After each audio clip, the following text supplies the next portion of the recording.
Blood Pudding. Chapter 1. Lightning Bugs.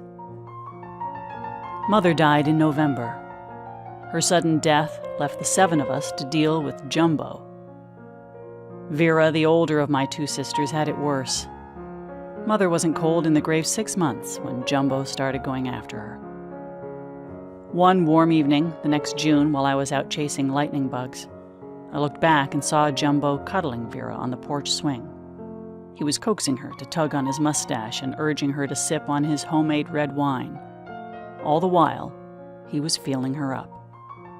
I had just turned 10, what did I know? But what I saw that night in the shadows on the porch seemed bad. His big, rough miner's hand on her blouse, squeezing her nipple. Sure, Vera was blonde and built strong and had radiant green eyes like Mother, and Jumbo must have been lonely for a woman. But Vera was 15, and she was his daughter. He did other stuff too, and not just on the porch swing. Sometimes we heard Vera crying out from Jumbo's room, like Mother had done. More than once I heard him threaten Vera that if she went up to the church and told the priest anything, he'd take the razor strop to her. I tried to pump up my courage and go to the priest myself, but I didn't want to feel the scalding lashes of his strop either. None of us did. I was ashamed for the family. If I told the priest and word spread around, what then? Would the mine company fire Jumbo and kick us out of the company house? Would we all be sent back to Poland? None of us talked about it. We knew what Jumbo was doing was wrong, but we were afraid to mention it. Even my big brother, Max, who was 16 and tall and brawny and quick to throw a punch, feared Jumbo.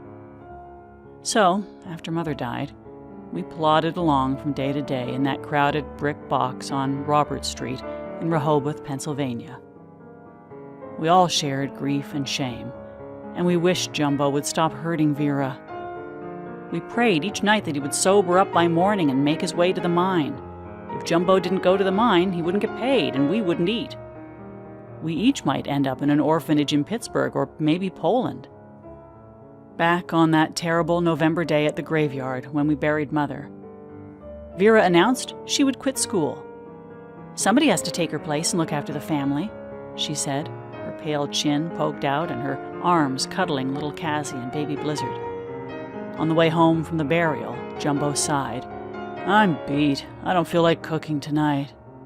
"I'll do it," Vera said. "Spaghetti." "Can you make it like she made it?" "Taste it and see, Pop." On that gloomy November day, Vera didn't know what she was in for. None of us did. Chapter 2. Poplars. Mother's cemetery was brand new, almost empty. Her grave was the 3rd they dug, set high up on a grassy hill. Half a mile down the long slope stood a straight line of young yellow-leafed poplars, separating the graveyard's acreage from a small stone chapel with an iron fence around it. On top of the chapel steeple was a tiny iron cross. I knew Mother would enjoy that view. Often, she'd told us that the rows of poplars here and there on the outskirts of Pittsburgh reminded her of Poland. Over in the old country, she said, the farm fields were separated by rows of tall poplars to shield the crops and animals from the strong winds. There wasn't much wind that dark day by the new grave, but there was a steady, cold rain. Everybody seemed in a rush to bury Mother fast and get out of it.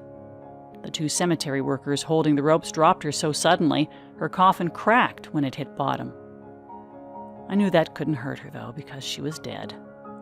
2 nights before, I had watched her die.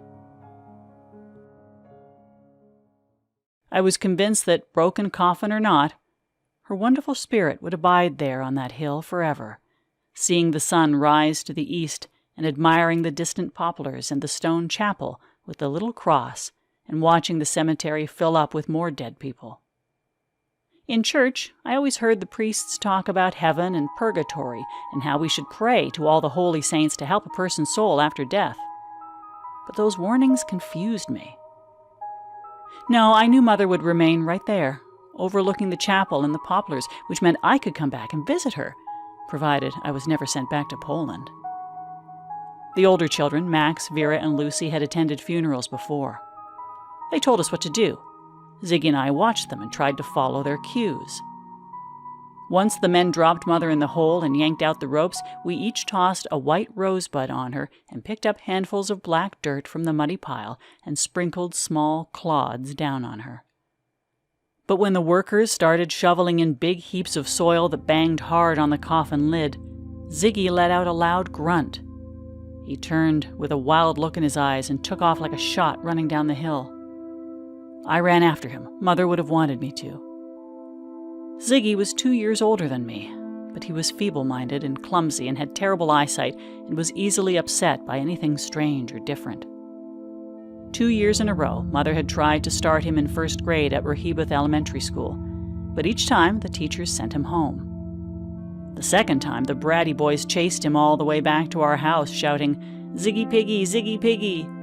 They whipped his back with thorny switches and made him bleed and bawl. The teachers told Mother that sending Ziggy to school was torture for him and a waste of everybody's time. Zig could barely tie his own shoes, let alone learn to add or subtract or read a clock or spell. School, they insisted, was futile. A state mental hospital or even the county work farm over near Beaver Run might be the proper place for him. In time, Ziggy might learn to do useful labor, they said. He would be in the company of other low IQ unfortunates, where he would feel equal and happy and possibly turn out to be productive. Mother and Jumbo had decided that sending Ziggy to a mental institution or a work farm would cast a shameful light on our family. So instead, they kept him home and with me as his keeper. Once I had mastered double knotting my own shoes and other basic grooming matters, Mother charged me with making sure Ziggy's laces were tied right. I was also to be sure he brushed his teeth and didn't pick his nose in public and flushed the toilet.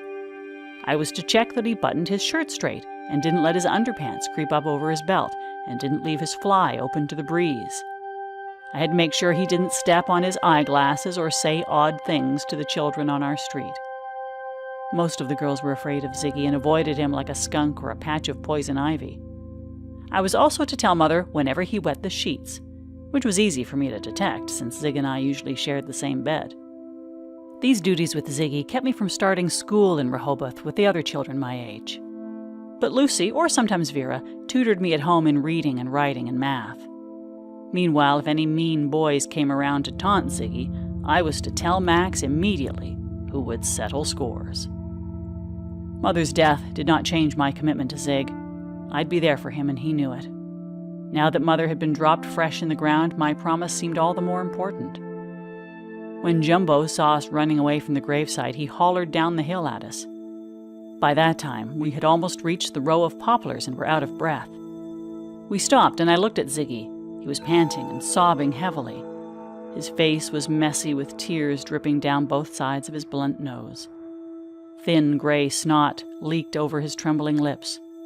Behind his horn-rimmed glasses, his eyes were swollen and red. He had rubbed his eye sockets with his muddy fingers. Particles of the grave dirt had lodged under the lids on both sides. Dense black finger swirls covered his wide cheeks and brow, right up to his curly blonde hairline. "Wait, Zig," I said. I stooped and swiped my handkerchief on the wet grass to moisten it. Then I cleaned off his glasses and his face as best I could. Zig let me dab the corner tip of the handkerchief under his eyelids. I had done that to him before many times, so he knew how to hold still and not blink.